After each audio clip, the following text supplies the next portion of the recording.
Hey, this is the Nature Boy Rick Flair, and believe it or not, whether you like it or don't like it, learn to love it, because you have to listen to Wrestling is Real.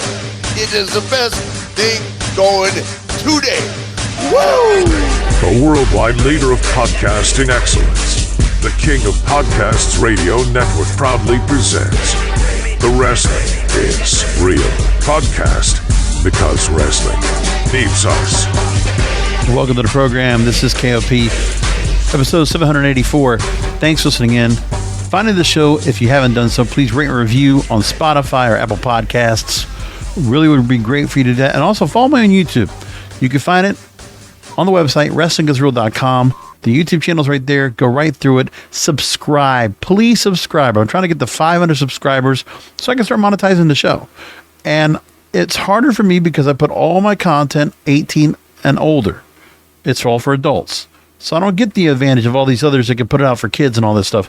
I'm always making sure that if I happen to drop an F-bomb or if I happen to go into some other content, because my other content can be very adult anyway, a lot of adult-themed nature kind of stuff, especially my podcast, Depraved and the Debaucherous, which I just changed the icon for. But that's another story. There's two other podcasts that I do. Broadcasters Podcast. I'm talking about the Hollywood strike, the labor unions, all that with the writers and actors going on strike right now. I'm going to have more on it this week on the program, but if you want a backstory on it, go look for broadcasterspodcast.com.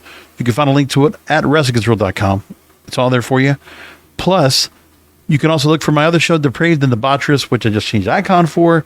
Talking about dating, relationships, the Jonah Hill story, if you heard about that, and how he really ramped it up and was being manipulative to his surfer ex-girlfriend, and then after that he went out with somebody else who now he has a kid with, all that kind of stuff. So you like the salaciousness, all that kind of stuff, dating, relationships, culture, it's all there for you.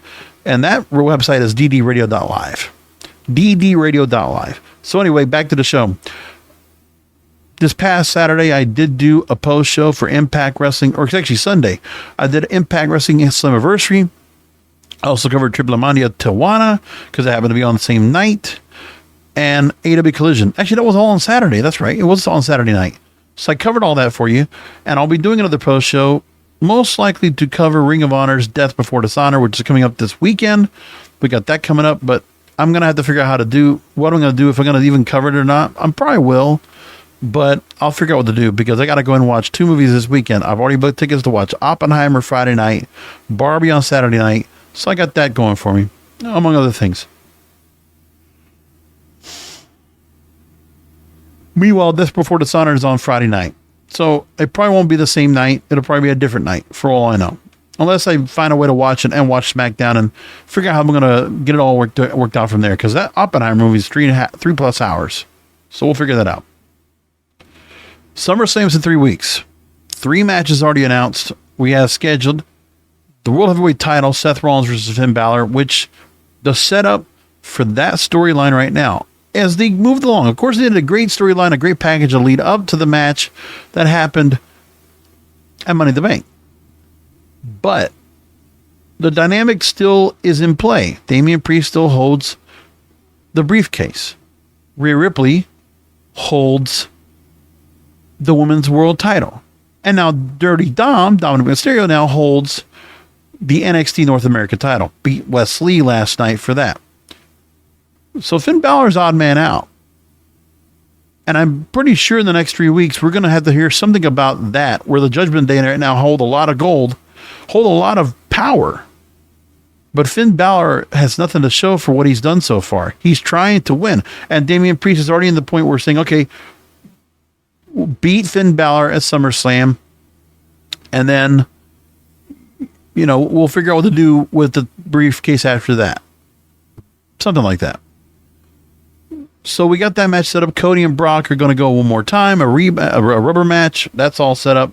And Shayna and Ronda are set up to go at SummerSlam. Those 3 matches were all set up right away. Coming up. That's great. And I forget, did Becky set anything up? We had Becky and Miz TV. I don't think they set a match up yet for that yet, but nope. But eventually we'll get something for that. But right now, 3 matches are already set to go so far. Great.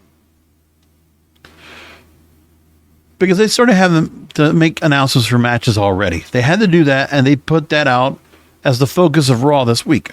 And let me tell you, my focus tonight is on the storylines and how they're being done. When you look at Seth Rollins and Finn Balor, Seth Rollins was sitting down for a sit-down interview, and then Finn Balor interrupts. And the last time I think I remember seeing a moment that was very intense like this, that was on camera, that was a set-up piece, that was not backstage. Like it was set in another place. All I can tell you is, I think back to that, the week after Royal Rumble, what was it, the one that they had that major snowstorm in Hartford, Connecticut, and then Roman and Brock were setting themselves up, and Roman was champion, or Brock was, I forget which one, but Brock and Paul were together with Roman, and it was a real animosity right there, and it really set up for the match. But we haven't done anything like that since. Remember, that was at WWE headquarters. That wasn't WWE headquarters because they could not go to Stamford, Connecticut and perform that night because they got snowed out. But Finn Balor and Seth Rollins, when you look at the way that the camera shots were done and the story and the way that was scripted, it was more or less scripted. This was done like a soap opera. I've watched a lot of soap operas when I was a kid. And I'm sure some of you actually growing up might have seen some of these too, okay? You know, it wasn't, well, only about 20 years ago, we had all these different soap operas that were hot. And a lot of things going on them. And of course, there were a lot of men on those shows that would have fights and things like that. But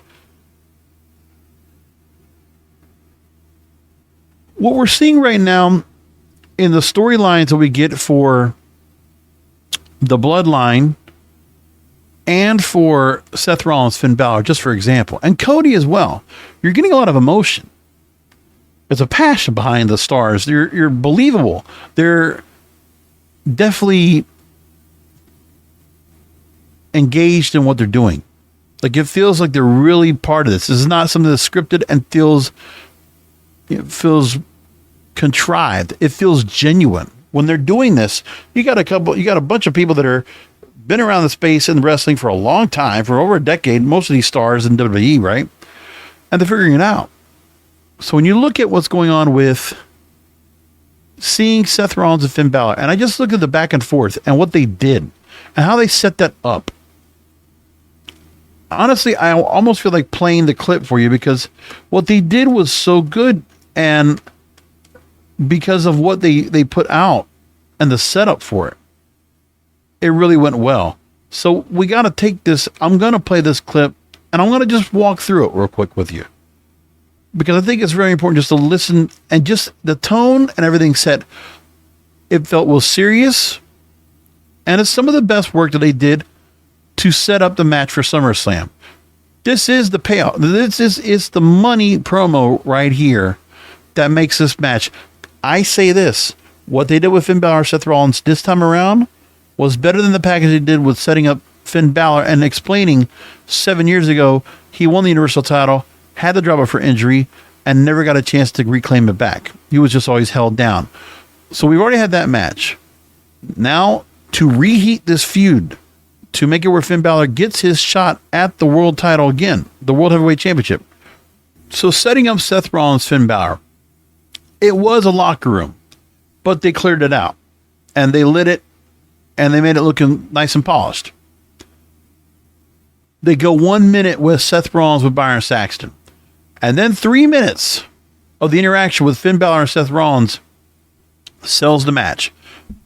All on animosity and all on a real friction that you feel like is legitimate between both of them, because even though it was a soap opera type feel to it, it's the way they even delivered the lines. It was really good. Let's go and listen in. Sorry, Seth. It's all right. Very good eye contact throughout. Face to face. You know why I'm here? I want my rematch. And I don't care how many other contenders there are. The line starts with me. You know, and I know, that the issues between us are far from over. By the way, in soap operas, when you create that moment where you're doing the slow zoom in and you're showing the response where you see the reaction from Seth Rollins looking straight in the face, serious.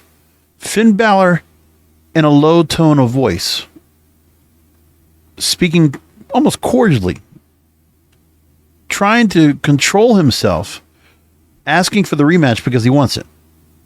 The way they set it up is something right out of the soap opera. It's exactly the way they frame it, exactly the way they would script it, exactly the way they would perform it. So do what you got to do. Talk to Pierce and make the match. Now, some people won't want to say this was NXT style, but it's not. I'm sorry. They might have done stuff like that, but nothing like this where you just feel the tension, you feel that the animosity is just brewing. And it's not scripted to where it sounds off and it sounds weird when you hear them talking to each other. If they would have done this before, I think they would have just had both of them on camera acting like it was an interview, and then they would both be talking to each other, which we've seen too many times before. This year, it's not fresh, but it's a style that still works. We've seen this style of work for decades on television. And let me tell you, when you have nothing else to watch on TV because you're worried about, okay, the Hollywood strike's going on, all this new content is going on. If people are starting to get themselves engaged and involved and say, okay, we're going to watch wrestling, we'll give it a shot. There are people on TikTok talking about wrestling might be an alternative to Hollywood of what there's out there, of streaming content that's out there. Because streaming, wrestling's always there. And they have compelling storylines, because right now some of the best storylines there might be out there are probably better than what you're seeing on Netflix. In WWE. And then the AEWs and the Impacts and the MLWs and all the others, they need to follow suit. Because WWE is setting the bar. And all the other wrestling companies need to follow the same trajectory. Anyway, back to this promo.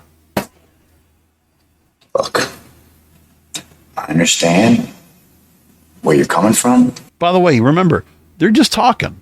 It's natural. This is not Seth Rollins, who would do a promo with Cody Rhodes in the ring, and he's laughing, and he's doing all the stuff with a chance. And even the crowd, that crowd at State Farm Arena in Atlanta, remember, they've been cheering and hollering all night, going wild. That crowd was intently listening to what was going on. Because the other thing, too, was it's the tone of the voices. Seth is talking natural here. Finn is talking natural here.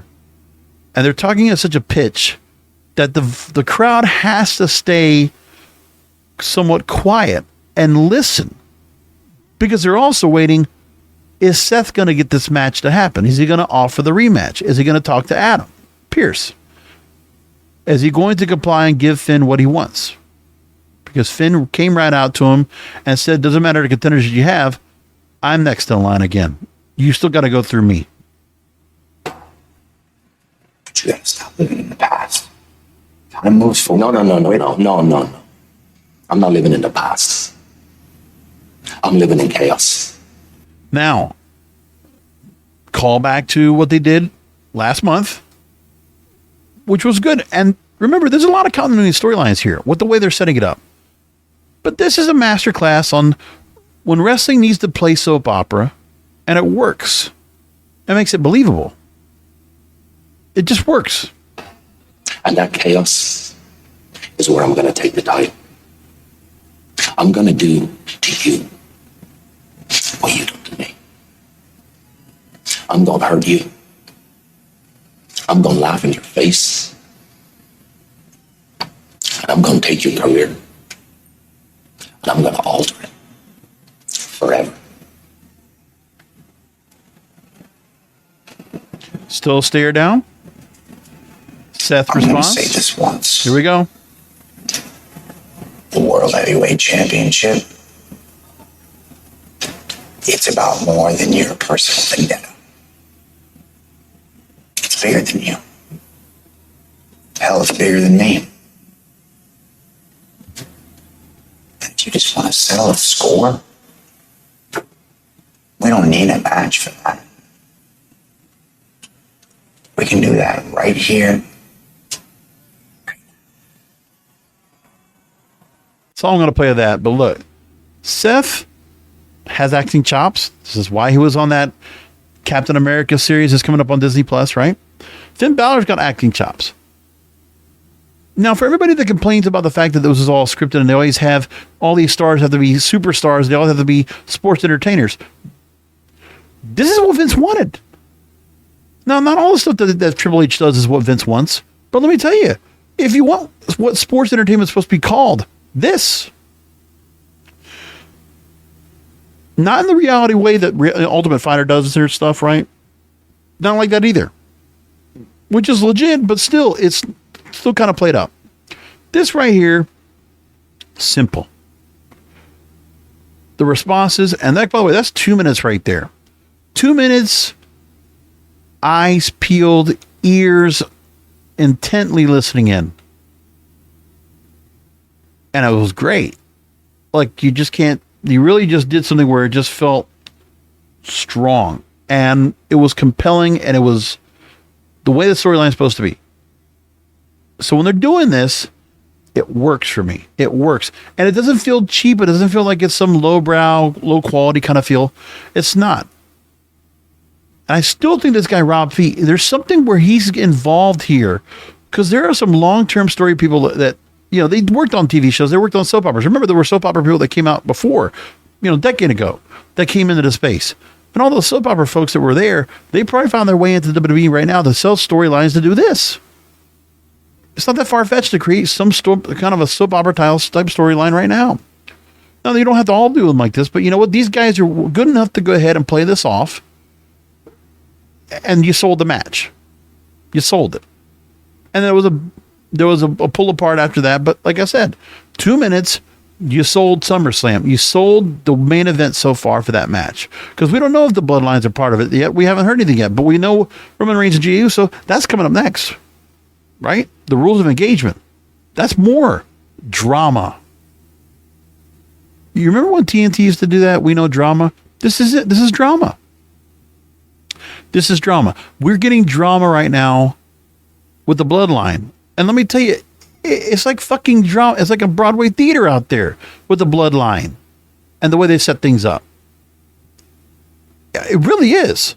They're performing out there like it's fucking Macbeth. Like, I mean, telling you, man, this is better. Because remember, when Vince did it, was always like, you know, the big pomp and circumstance. But that's what you did in the 90s. That's what you did in the 90s. But this, you can do it any time. This type of storytelling right here, it's just like something you see out of a Marvel comic, out of a Marvel movie or a DC movie. Same idea. This is more dramatic than The Flash was. And none of the hokey stuff. The younger audience wants the brooding kind of stuff like this. They do want this. Which is why I also feel like why Bray Wyatt's also being retooled. Like, there's all this talk around lately about the Wyatt 6 was going to happen and all this stuff was going to go on, but they stopped talking about it. It's all but let go. But I look at this right here and just sell it. Even Roman Reigns with the trial of Roman Reigns 2 weeks ago. And you look at that and I'm saying, fuck, man. Just Roman's reaction, because after all that was said and done with the whole trial thing, the part of the dramatics was when you see Roman go to his knees about to relinquish the throne as a tribal chief. That shit pulled at me. I was like, no, this can't happen. But I thought I was going to. Like, I was thinking, man, they're pulling me in. You got me suckered, man. You got me suckered. You got me good. And they did. And I think that's something where you look at that and it just makes a difference. Now, with Finn Balor, this is the other thing I got to say too. Make this point. I got to say this. When you have the Judgment Day hitting on all cylinders right now, because they are, Rhea is on fire. Rhea Ripley is on fire. If you would have asked me 1 year ago, I would have thought you were full of shit. But right now, she is hitting on all cylinders. She's a champ. She has made Dominic Mysterio a step up. I mean, listen, Dominic Mysterio himself, the story they've given him, he has run with it and he has been wonderful. He's getting Vicky heat. He doesn't even have to say anything. So it's better than Vicky heat. It's better than Vicky heat. because he can't talk over. And then when he gets the chance to talk, if they even say his name, he gets a boo, a pretty good sized Vicky boo. Now, Vicky doesn't have to use excuse me. He doesn't have to use that. He doesn't have to use anything. He just tries to say a word and the crowd will just go. Now, it also goes to the part when I look at State Farm Arena in Atlanta, Georgia for Raw. People love that show. You couldn't have got them more engaged than they did. That's one thing you got to say about that as well.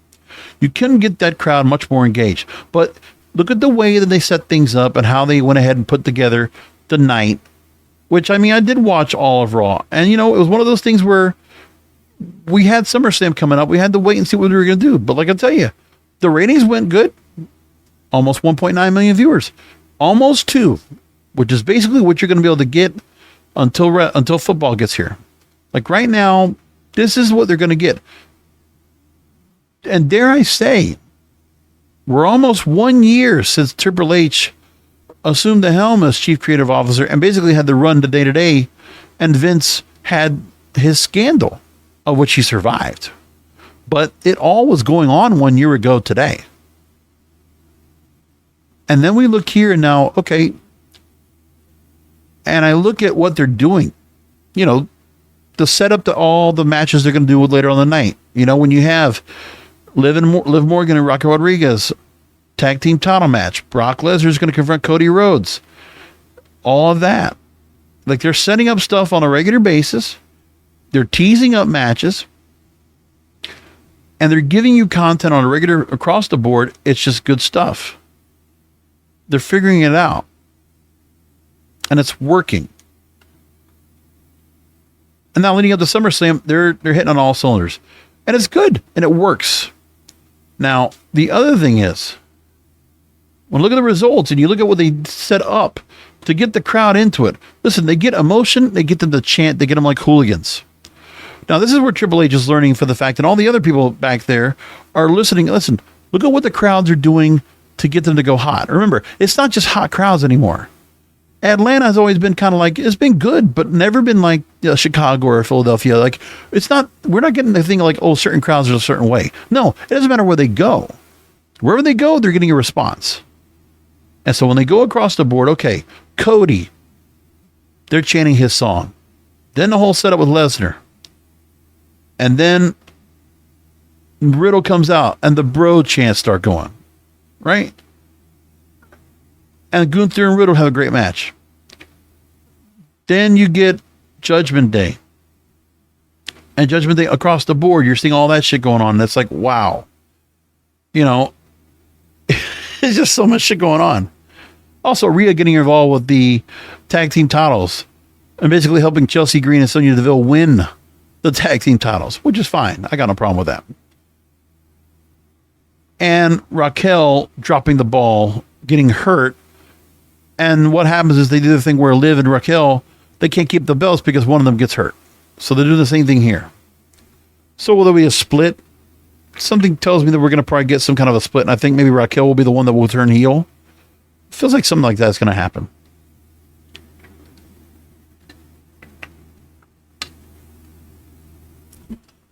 So Judgment Day, they get their spot. And Kevin Owens and Sami Zayn. And then their chants come along. And it's like everything happens. A lot of stuff going on at the same time. They promote NXT. They promote that match. NXT gets 700,000 viewers. Bingo, bango. And then they go on and Kevin and Sami, they set up the main event.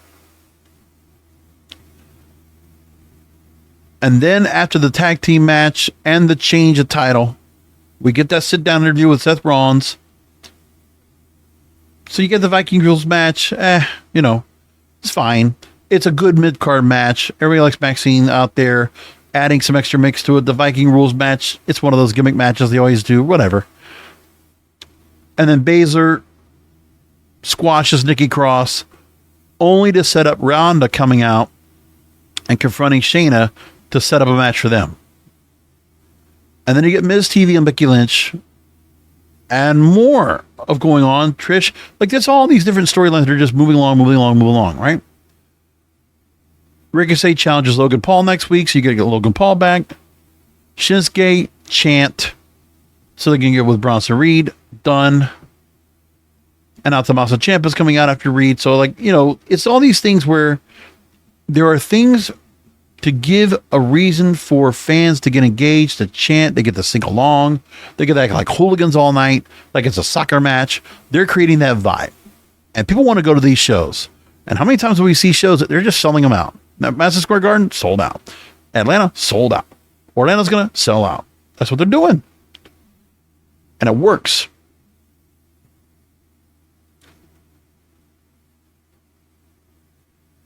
And so you got all that going on right now.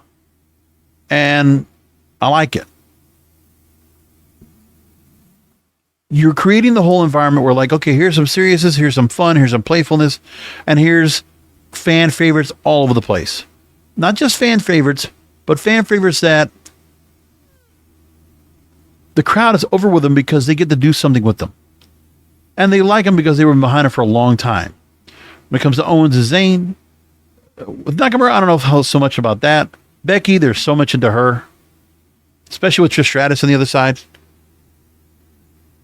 And I think Shane and Ronda, they're just basically going like this Ultimate Fighter. Like they're cutting like they're just about to go in the octagon together. Like that. But across there. And then you look on the other side, and look, for whatever reason, LA Knight, without still necessarily having any feud to go into. Sure, they're going to have the match to go ahead and determine number one contender for the United States title, right? We're going to get that match coming up this week, Friday on SmackDown. And still you get the whole point. Okay, LWO, also popular. It's like there's a lot of things that fan favorites and people will just get into and they just want to cheer. And they enjoy. This is a better time than the Attitude Era. Tell me I'm wrong. Contradict me. Tell me how it would not be. But I lived the Attitude Era. I watched all those shows. And I still watch Nitro more than I did Raw.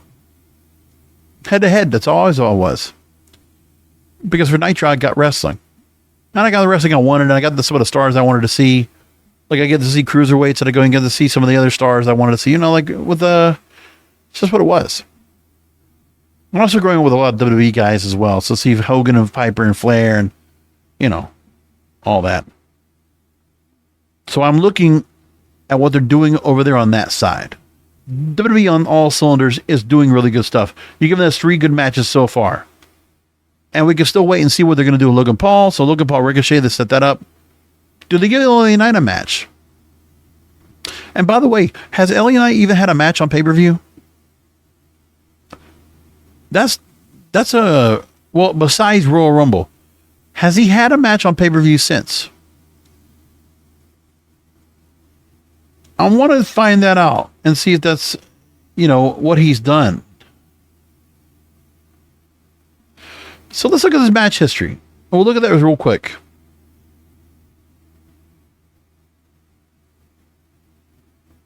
So far this year, if I just go into 2023, let's look. The Pitch Black match at Royal Rumble.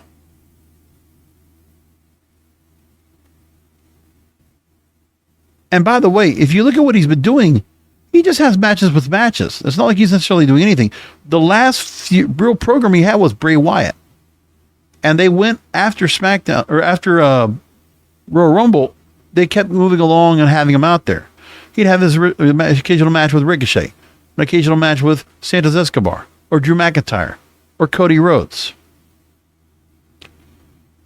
And by the way, from the start of the year, let me just give this a more further evidence to LA Knight, why everybody wants him to get over, but he loses matches too. When you look at the start of the year, like there was plenty of times where LA Knight just kept getting beat. His record's not good. Let's just look at, okay, let's just start with right week before Royal Rumble. He has a squash on SmackDown. And then LA Knight is beaten by Bray Wyatt at the Royal Rumble in a 5-minute pitch black match. Then Bray Wyatt beats him every time they face each other. Then Kofi beats him in a 12-minute match on SmackDown. And then Bray Wyatt, a couple more matches. He beats him. Kevin Owens beats him. Santos Escobar, back-to-back house shows, beats him. Drew McIntyre beats him. And then the IC title, number one contendership, Fatal 5-Way. And he lost in that. Lost in a 20-man battle royal. Loses to Braun Strowman in 44 seconds. In a house show. Loses to Cody Rhodes in 6 minutes. Loses to Xavier Woods. Loses to Cody Rhodes 2 more times. Beats Rey Mysterio on SmackDown. And that was leading up to WrestleMania, right? And then Xavier Woods beats him again. And then there's a couple of matches that LA Knights get some wins. It's after WrestleMania, right? He beats Mustafa Ali. Butch. Oh, boy. Shinsuke beats him twice over consecutive house shows. Then he beats Rick Boogs. Like, this guy, his record is horrible. He wins the qualifying match for Montez Ford, right? On a SmackDown. And then he beats Rey Mysterio on SmackDown. And this is last month, by the way. And then Santos Escobar beats him 2 more times. Like, Santos Escobar has a bunch of wins on LA Knight, just to give you that. And then, of course, Money in the Bank ladder match. And Rey Mysterio at a house show also beat LA Knight. Just saying. It happens regularly. So, LA Knight constantly loses for the most part. But people want to still see him become U.S. champion? Like, the thing is, you look at the match coming up they have this week, that have coming up. So, what makes you think he's supposed to win that match and he's supposed to be able to go and win? Like, that's the question. What makes you think he's going to win on Friday? And I don't know. By the way, when it comes to LA Knight, Ric Flair talked about him.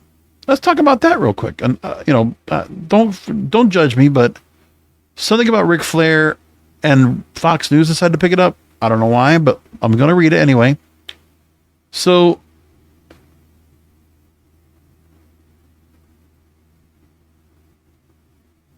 he was talking to Fox News Digital. That's what it was. Okay. He's promoting his new Woo energy drink. And he talked about some of the wrestlers he's really impressed by.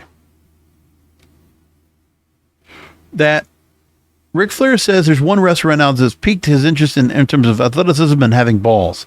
Logan Paul. And Logan Paul, Flair says, quote, "Oh, if he committed himself to it, yeah. He's better than, I think I said it, probably 70% of the full-time guys. He trained with Shawn Michaels, and something that Flair thinks paid off because he's seen what he's been able to do." And then he did talk about LA Knight. And I asked about, if that was somebody that Flair also likes watching. And Flair just says, "I did a car show commercial with him." Car Shield commercial. That's how Ric Flair remembers this. He did Car Shield with him. Knight has rubbed people the wrong way because of his demeanor. And, in this Fox News story, they talk about how he's compared to Stone Cold or The Rock. So Ric Flair goes on and says, the greatest thing, quote, he did, I didn't realize if he rehearsed it or not, he was being a smartass. But when he told The Undertaker that Joe Rogan said that wrestlers today were soft, it popped me. I hope he came up with that on his own. I like the kid personally. He's not Roman Reigns yet, but he just started. He's been around the market. He's been back and forth, up and down. Sometimes you just got to find the right niche, the right opponent, and the right moment. That reunion when he cracked on Taker, I think it started to roll for him. And then they talk about his presence on social media, which prompts me to go and call LA Knight the new Zack Ryder, because this is what he is. Quote, "I'm not blind or ignorant to any of that because, obviously, look, you got the reach of his entire following on YouTube and social media and all that stuff. I was recently in an event that this was this boxing match with all these people who were like from YouTube and social media. It was like a whole other world. But here they are. They had a whole completely full arena. Wow, this is like a completely different audience. I feel like there's a lot of those people that don't watch television. You got your audience, WWE. They're talking about Logan Paul. Then why did you bring up LA Knight? Fox News. Fuck, man, what are you doing here? Confused the hell out of me. I don't get what I was trying to say. But anyway, LA Knight is who he is, and that's fine. They asked the question about it because he's obviously been viral. They thought maybe that'll help people out if they try to say something like that. Well, whatever. So you got that. And LA Knight still, even when you got LA Knight and he can get him over without saying the cash for, just saying, yeah, that's just enough for him to get over. He can do the Eli Drake shtick, which has been repackaged as LA Knight since he came into NXT, then the main roster, and it's working. Like, you know what? If this was still Vince holding on to things, like the thing is, he's getting over, but he's still, I mean, people want to take him seriously, but look, they're over because they like him, but that's fine. But in terms of the wrestling acumen, they're not booking him as a winner. He doesn't win anything. He's lost in ladder matches. He's lost didn't even put him in the Royal Rumble match. They put him out there with Bray Wyatt. And when him and Bray Wyatt did not do well, they scrapped Bray Wyatt after that. And LA Knight just was kind of like just mulling around. With Ricochet. And partnering with Rick Boogs and all this stuff, right? And so it's like, okay. And the same thing, it's like, he's calling out, getting into something, but that's it. But like, there's no program for him. When there could be, but they haven't considered him to be in a program with anyone. So who knows what they're going to do? I think when they had the idea of putting him in a tag team, that probably would have worked fine, but they just never bothered. They did with the Rick Boogs, but like that's not going to be something that's going to be a long-lasting feud. That wasn't going to be a long-lasting program, so they didn't bother with going farther with that. That's what they did. Now, Seth Rollins actually also talked about Hollywood, which I want to bring this up here. That at the moment, which is an interesting way to put this, that while the writers and the actors are on strike, Screen Actors Guild, Dash, American Federation of Television and Radio Artists, and the Writers Guild of America, they're both right now, they're not negotiating at all with Hollywood studios, the Alliance of Motion Picture and Television Producers, the AMPTP. And now another organization, another labor union is also about to go ahead and have to set themselves up for strike, and that's all the theater workers, all the stage employees. They're also going to about ready to go on strike as well. And this is also that they have to work with all these other organizations to get their contracts, their basic service agreements in order. But there's a lot of things that have not been done with that yet. So we got to wait. So now, Seth Rollins talked with TMZ Sports. He noted that sides with them when it comes to the studios and the labor unions may get a boost of interest from casual fans during this time. Also, talking about WWE's business across the board has been up. Ratings, attendance, merchandise, revenue. He says this, quote, I mean, silver lining for us, I suppose, well, you know what? I'll let him go and say it himself. Seth, my friend. Hello again. Hello again, man. It's good to see you. Good to see you. Hey, a lot of people are saying with this writer's strike and actors strike that a lot more people are tuning into stuff like wrestling and, honestly, reality TV and all the stuff that, we can get without the writers and the actors. Yeah. Do you think that's maybe a silver lining of it, that we're going to get, more interest in your sport? Silver lining for us, I suppose. I know it's a difficult time for the actors and the writers. I believe they're doing the right thing. Asking for what they deserve. I stand by them, but it is a fortunate part of not being part of a union that we are able to still perform, and for our audiences and people who may not be familiar, now they get an opportunity to tune in and see what we're all about. That's totally right, because when there's a lack of other stuff, you focus on what you got. And you guys with your UFC deal, I think WWE's never been bigger and better and in a better position. Yeah, we've never been hotter. Business is the biggest it's ever been. The talent across the board is the best it's ever been. The business is hot right now. We're in a boom. I think when we look back on it, it's going to be a special time. Totally. Hey, when you travel for wrestling, where's the most crazy, fanatical wrestling fans? Honestly, man, everywhere we go. Around the world or America? One that jumps off the page to me was in Santiago, Chile. Huh. I did a signing there. This is years ago now. I did a signing there in a store where it started a bit of a riot. Really? Yeah. It got crazy. So, Well, anyway, that's what he said. But I just wanted to make the point that he's not wrong when he looks at the fact that WWE right now, WWE can definitely go and take advantage right now of putting out content that is about as good as it can be and could be very comparable to anything you watch on television. I mean, it's not overly superly dramatic. It's not, groundbreaking Oscar or Emmy quality work. Like, it's not going to go for a 4-year consideration unless WWE wants to do that.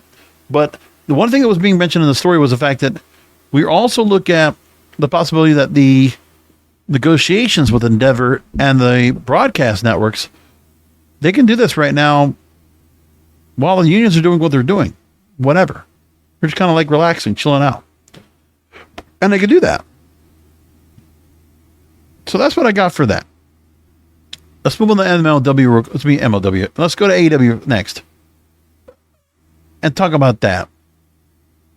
So apparently, CM Punk had a talent meeting with the folks on AEW, I guess, prior to Collision. So the moment we're trying to hear the fact that CM Punk to be kept away from everybody that doesn't like him on the promotion, the brand split, if you will, if there is a brand split, is that CM Punk is working over on AEW Collision on Saturday nights, while the Elite and all these other folks, the younger stars, maybe they don't want to work with CM Punk anymore, they're over on their other side. So Sean Ross Sapp and Fightful Select, he put out details of a talent meeting ahead of the July 8th episode of Collision.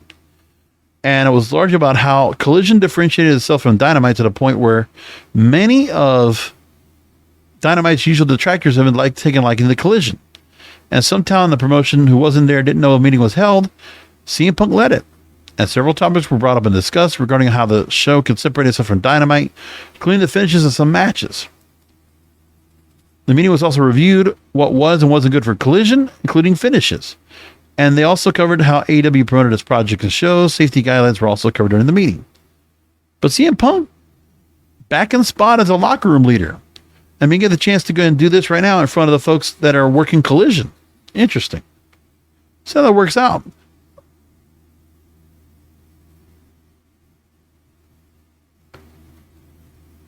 And when it comes to AEW, the setup with MJF and Adam Cole,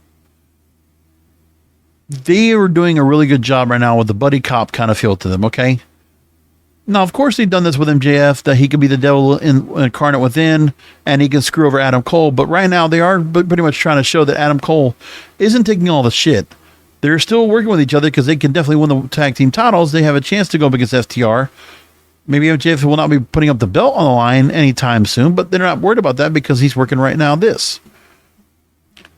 And so what happens is that MJF and Adam Cole, could they let them win the titles? Sure.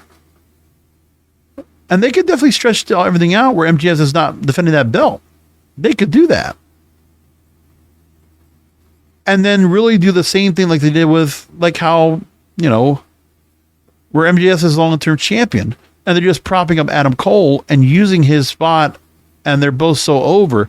And then putting them together like they did, like a Sami Zayn, Kevin Owens kind of feel, but even to a bigger scale because MJF is world champion. And setting that up. Because it's not just MJF doing the same heel shtick like he always does. It's keeping him fresh. Because now he's getting to play this in-between jokester. Like he's playing what he would normally be if he was more of a face. This is him playing a face, basically. But we're all expecting for the payoff, but we're not getting that yet. And we have to wait and see what happens here. But, it's like many times where he was there with Cody until he finally screwed Cody over. And then the deal with Chris Jericho, and then the deal with CM Punk, right? Seeing MJF as such a heel for such a while and setting up the 4 pillars, they said, well, let's do something else different. We got the match with MJF and Adam Cole. We set that up. We did it. But now we don't have to just keep doing a program and have these guys keep facing each other. The Blind Limited Tournament offered a different option. So they did that, and it worked. And so far, I like it. I like what they've done so far and what they've already put together. I like it. So it's been very good. And what they've also been doing is that it's been fun.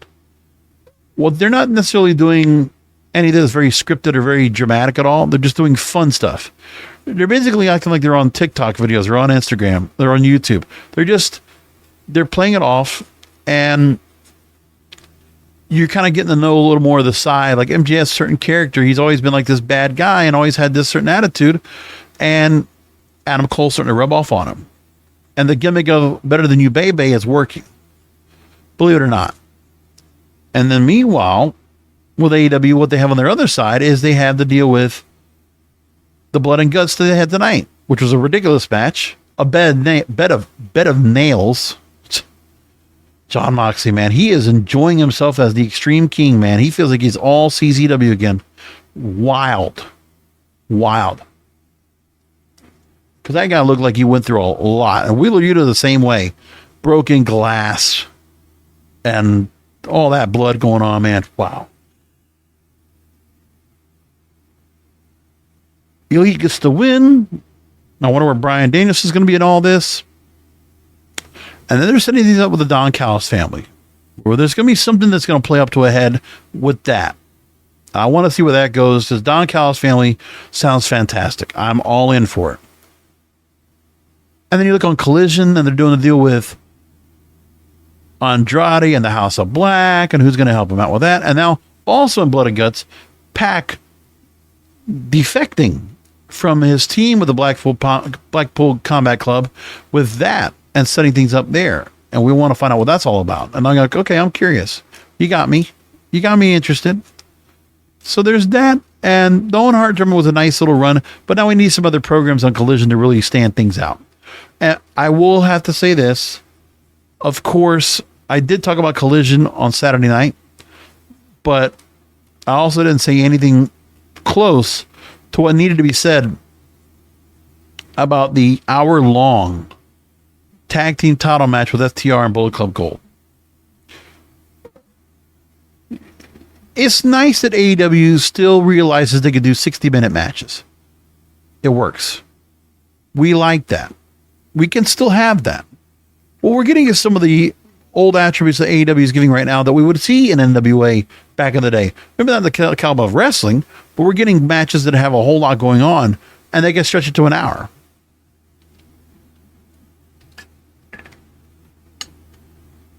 And to get the match to where they are and set it up, fantastic.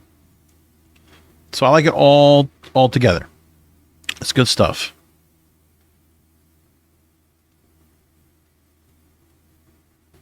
Now, besides everything else, that's the setup with AEW and WWE right now. AEW and WWE. I know I always say WWE so fast. I can't just do it like where I just can't say it slow. WWE. I can't do it like that. I feel like I'm like in New York. I'm from WWE, you know, or it just like I sound like an old man. WWE. I'm gonna play my CD and the DVR. I can't do it. I can't do that. Anyways, so you got all that going for you. The wrestling on the major channels are excellent. It's really good stuff they got so far. I'm enjoying it. Now, next,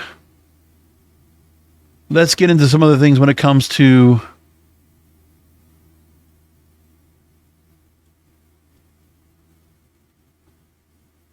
where things go now in the other organizations. Well, Impact Wrestling's anniversary. We got to wait for Thursday, see what they're going to do next with that. I'm looking forward to it. Trinity's now the new Impact Knockouts champion. Opens up a whole plethora of different matches to have and different opponents. So after they do things with Deonna Purrazzo getting her rematch, what do they do next? Like, I'm curious about all of that. Where are they going to go? I like it, and there's a lot to work into, so I'm all in on it. I look forward to it.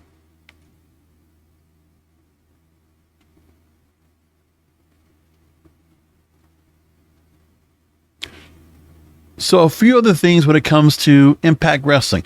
Nick Aldis went after the Impact World Heavyweight Championship against Alex Shelley. Shelley beats Aldis, and I'm saying, wow, Aldis is just like that in like 12, 14 minutes.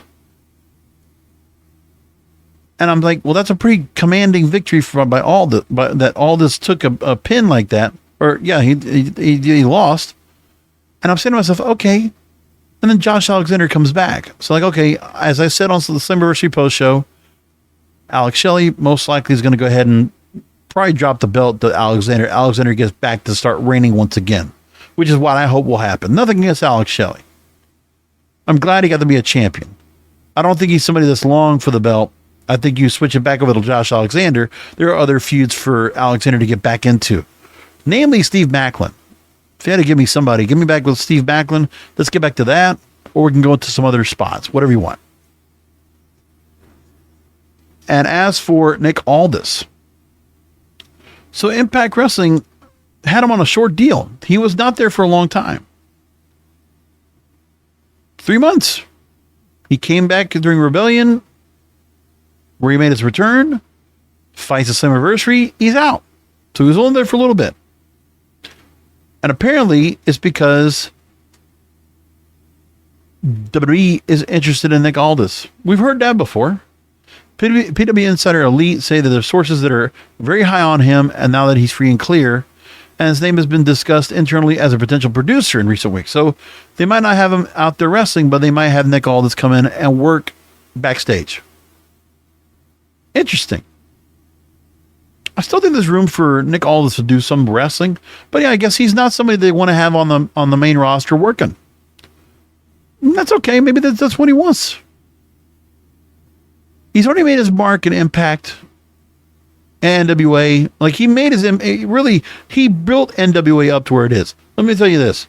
So NWA 75 is coming up at the end of August, which is even more going on with that. Let me just put it like this. This is ridiculous now. NWA 75 is going to make it for a very busy August as well. Like this is the thing. Every weekend, I feel like I got to do a post show. You know that? I really do. So now we look at it. For August, we got SummerSlam. There's no MLW pay-per-view in August. They're back for Fury Road. We'll talk about that in a minute. And SummerSlam's on the 5th. And then we got Impact and New Japan Pro Wrestling, Multiverse United 2, For Whom the Bell Tolls. That comes up, and I guess that's an Impact Plus show, I guess. And then 26th and 27th, NWA 75. And at the moment, no matches have been announced. But I have to keep an eye on what they're going to be doing. Oh, no. I am mistaken. We have lots of matches already set up. But we don't know which matches are going to be on which nights. And apparently Matt Cardona is still working in NWA. But at the moment, no word on the World Heavyweight Championship. So we don't know who Tyrus is taking on yet. That has not been announced. What we do know is there will be a winner's challenge match for the United States Tag Team titles. Daisy Kill and Talos against the Fixers, Wrecking Ball, Legursky, and Jay Bradley. And the winner of that match will take on the U.S. Tag Team title holders on night 2. Which are currently held by the Country Gentlemen, AJ Kazana and Anthony Andrews, who've held the belts for 170 days.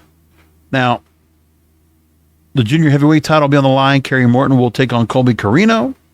Defending the belt, Kerry Morton is the champion.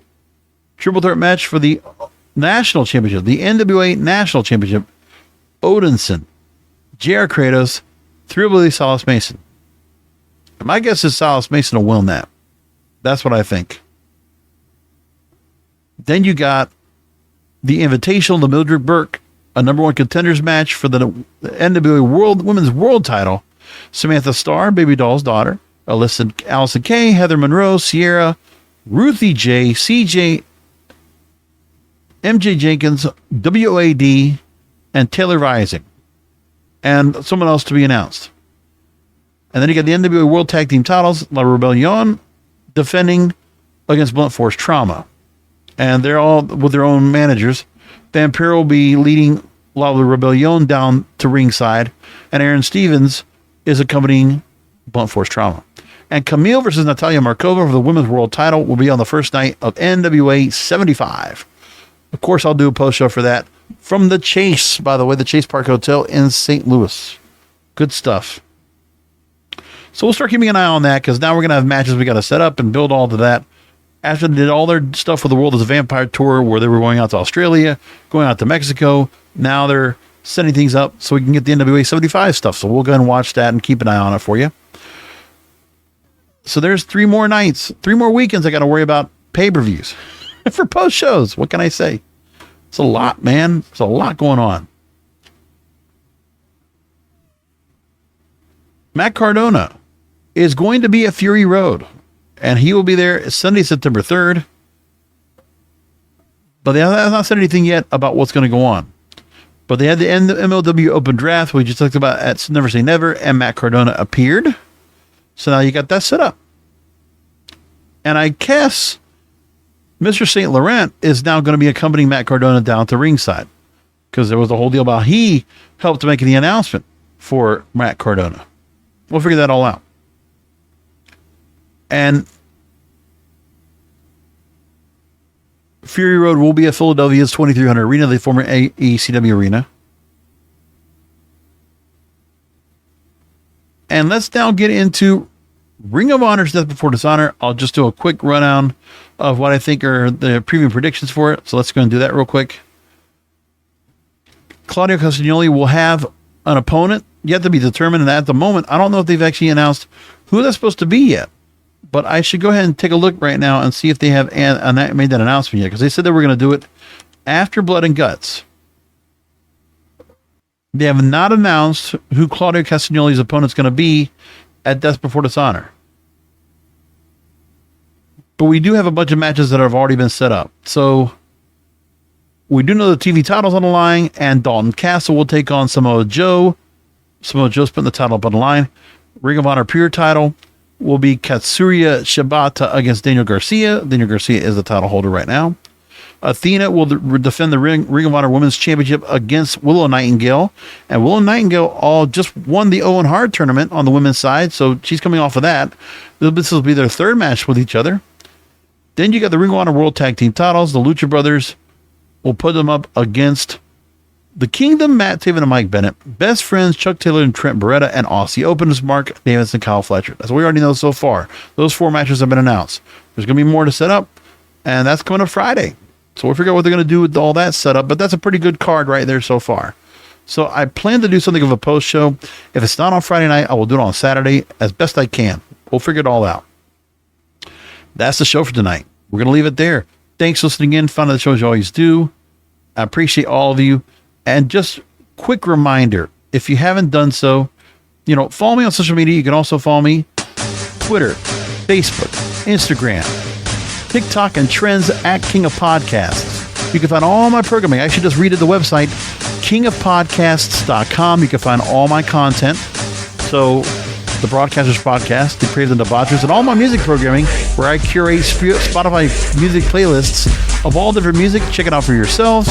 kingofpodcast.com. And of course, all this is part of the King of Podcast Radio Network. Thanks for listening in. I will talk to you after Ring of Honor's Death Before Dishonor with a post show. Not Friday night. It'll definitely be Saturday night. So come back for another Wrestling is Real podcast because wrestling needs us.